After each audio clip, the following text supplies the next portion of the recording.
बच्चों, जैसा कि हम जानते हैं कि शंकु का आयतन बेलन के आयतन का कितना होता है? 1/3 भाग होता है ना? क्योंकि जब हम सूत्र देखते हैं, हम देखते हैं बेलन का आयतन कितना है?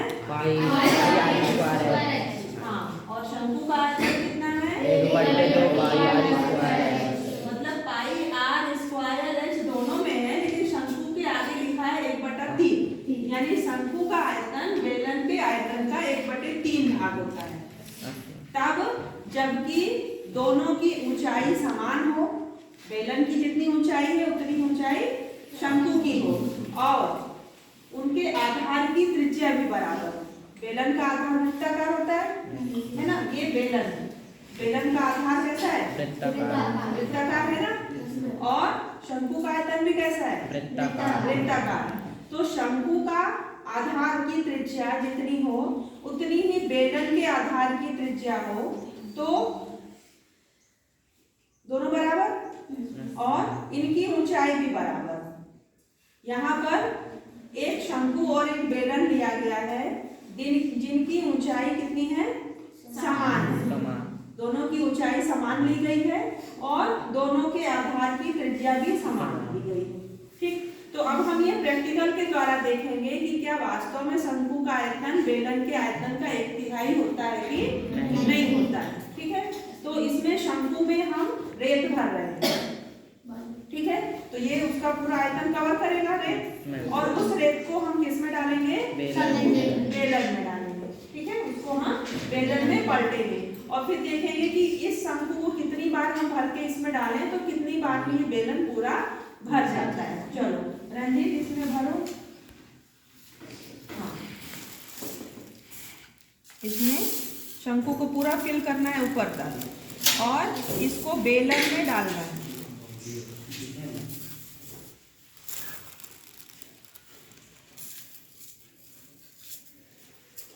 हाँ, और डालो पूरा भरो।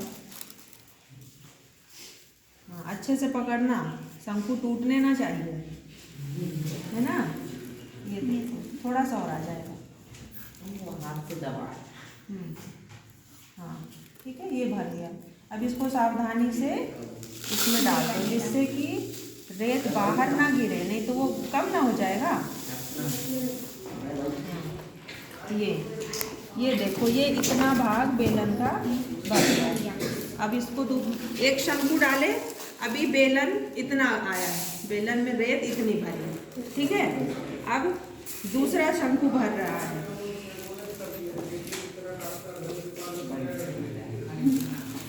किसी भी चीज को जब हम उसमें भरते हैं तो वह क्या कहलाता है? उसका आयतन। ये खाली चीज है, जैसे कटोरी में हमने रेत भरी तो ये कटोरी का आयतन हो गया, इतना वजन, है ना? और शंकु में हमने जितना भरा पूरा फिल ऊपर तक, वो शंकु का आयतन हो गया। हाँ, डालो। ये पूरा अभी भी नहीं भरा है, अभी भी बचा हुआ है ना? अभी तो लगता है इसमें कुछ और आ जाएगा। चलो अब फिर से डालो इसको। 2 बार हमने शंकु को भरा और इसमें बेलन में पलट दिया। ठीक है, लेकिन अभी बेलन पूरा नहीं भरा है, तो अब देखते हैं कि तीसरा वाला भी पूरा आ जाएगा कि कुछ बचेगा। शंकु को पूरा भर देना। भर गया? थोड़ा सा और बचा, थोड़ा सा।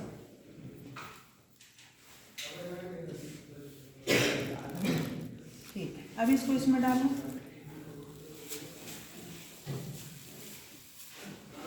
रुको, 1 मिनट रुको, थोड़ा सा उठाओ तो इसको 1 मिनट, तो थोड़ा सा टैप कर लो।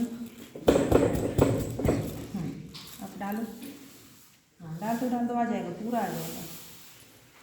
ये देखो, पूरा आ गया ना? ऊपर तक पूरा भर गया।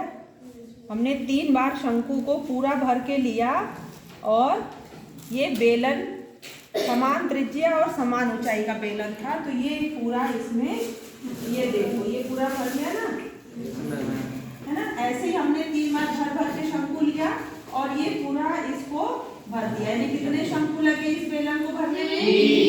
3 शंकु लगे। यानी शंकु का आयतन बेलन के आयतन का कितना है? 1/3। 1/3 है ना? 1/3 ना, 3 शंकु से एक बेलन भरा, यानी बड़ा कौन है? बेलन बड़ा है कि शंकु? बेलन। बेलन बड़ा हुआ ना भाई, हम इसको 3 बार भरे तब इसमें डालें, तो बेलन बड़ा हुआ और शंकु छोटा। हुआ। बेलन शंकु से 3 गुना बड़ा हुआ, 3 गुना बड़ा हुआ, क्योंकि हमने 3 बार इसमें भरा। अगर 2 बार में भर जाता तो 2 गुना रहता, 3 बार में भरा यानी कि 3 गुना। 3 गुना। तो बेलन का आयतन शंकु के आयतन का 1 गुना है। शंकु का आयतन बेलन के आयतन का 3 गुना है। और ये कितना है? 1/3। 1/3 है ना, ये देखो, क्योंकि हमने समान आधार और समान त्रिज्या वाले, समान ऊंचाई वाले हमने क्या लिए? बेलन और शंकु लिए। तो इससे हमको प्रैक्टिकल से हम ये समझ पा रहे हैं कि शंकु का आयतन बेलन के आयतन का 1/3 होता है। अब आ गया समझ में सबको? याद रहेगा? हाँ। तो अगर किसी एक का भी सूत्र याद है तो दूसरे का सूत्र तुम अपने से ध्यान में रखो। बेलन का अगर हमने सूत्र याद कर दिया तो हमको शंकु का आयतन अपने आप ही याद में आ जाएगा। ठीक है? ठीक, ओके।